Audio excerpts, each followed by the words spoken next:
Good morning, students. Welcome back after summer vacation. आज से हम लोग फिर नया चैप्टर शुरू करेंगे।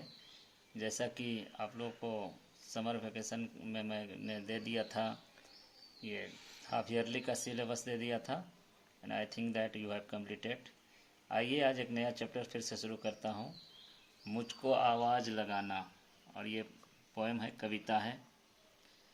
इस कविता में कवि ने माँ यानी अपनी जननी के प्रति प्रेम तथा कर्तव्य भावना का विकास करने के लिए प्रेरित किया है। और माँ के ममत्व यानी ममता का काफ़ी महत्व है बच्चों के लिए। बच्चे माँ की ममता के स्नेह सुख में सब कुछ भूल जाते हैं, यानी सारा दुख भूल जाते हैं।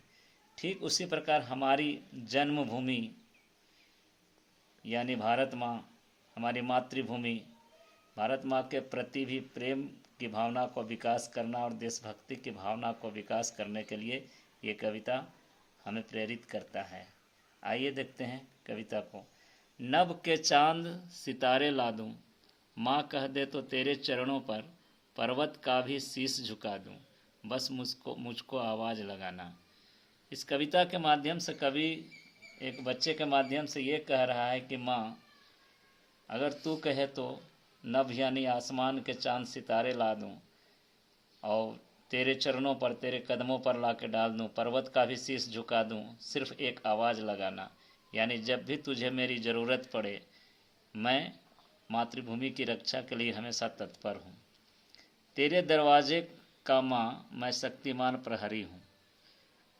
कह रहा है कि हम लोग अपने देश की रक्षा के लिए हमेशा तत्पर रहते हैं, प्रहरी की तरह, शक्तिमान प्रहरी की तरह हमेशा तत्पर हूँ। जब भी देश में कोई भी खतरा आता है तो हमारे सैनिक या हमारे देशवासी इसकी रक्षा के लिए तैयार रहते हैं। तेरे घर के कण कण की मैं सुंदरता का गहरी हूँ। और हमारे देश में बच्चे यहाँ के एक तरह से फूल उपवन बाग की तरह सुंदरता है और हम सब भारतवासी यहाँ मिलजुल कर रहते हैं।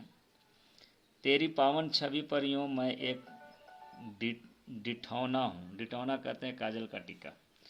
तेरी पावन छवि पर, तेरी पवित्र छवि मूर्ति पर मैं एक तरह से काजल का टीका हूँ। जैसे पूरे भारत को इन्होंने, कवि ने एक पावन छवि के रूप में माना है और अपने आप को एक काजल के टीके के समान यहाँ पर बोध किया है। तेरी गोद का माता मैं एक खिलौना हूँ। और कवि कह रहा है कि माँ, मैं तेरी गोद का एक खिलौना हूँ। मेरे रहते प्यारी माँ, तू कभी नहीं घबराना। इस कविता के माध्यम से, इस बच्चे के माध्यम से कवि कह रहा है कि माँ, हम सब भारतीय हैं, भारतवासी हैं जो अपने देश की रक्षा के लिए, मातृभूमि की रक्षा के लिए हमेशा तत्पर रहते हैं। और कह रहा है कि कभी घबराना नहीं, हम सब अपने देश की आन बान शान के लिए, मिटने के लिए हमेशा तैयार रहते हैं। संकट कोई आए तब मुझको आवाज़ लगाना। और कभी भी कोई संकट आवे तो मुझे आवाज़ देना, मैं तैयार हूँ। कहने का अभिप्राय ये है कि देश में जब भी कोई संकट आवे, देश में जब भी कोई मुसीबत आवे, तो हम सब भारतवासी उसका मुकाबला करने के लिए तैयार रहते हैं और देश को साथ देने के लिए तैयार रहते हैं। तो इस तरह से देखा जाए तो मुझको आवाज़ लगाना कविता के माध्यम से कवि ये मातृभूमि के प्रति अपना स्नेह और अपना कर्तव्य और देशभक्ति की भावना को दर्शाया है। अब आइए यहाँ पर कुछ प्रश्न हैं। इस पाठ में मैं कौन हूँ? इस पाठ में मैं एक तरह से देखा जाए तो कवि है, या हर भारतवासी है, या हर बच्चा है। बालक कैसा प्रहरी है? तो बालक, यहाँ देखिए, शक्तिमान प्रहरी। बालक शक्तिमान प्रहरी है। बालक किसकी गोद का खिलौना है? बालक किसकी गोद का खिलौना है? तेरी गोद का माता मैं एक खिलौना हूँ। माँ की गोद का खिलौना है। बालक संकट के समय माँ को क्या करने के लिए कहता है?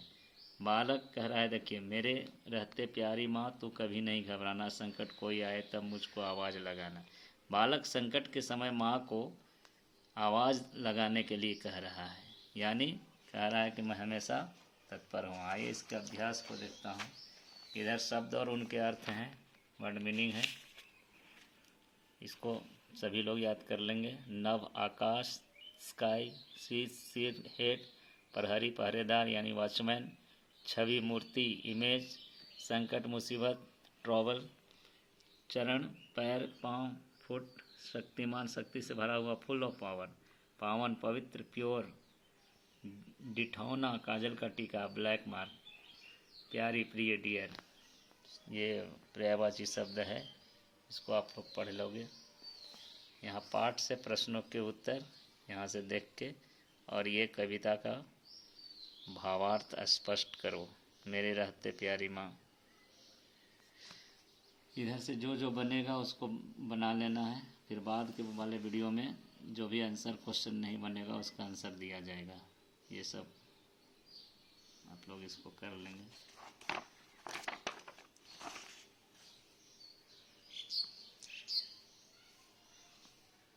ठीक है, ओके, नेक्स्ट क्लास।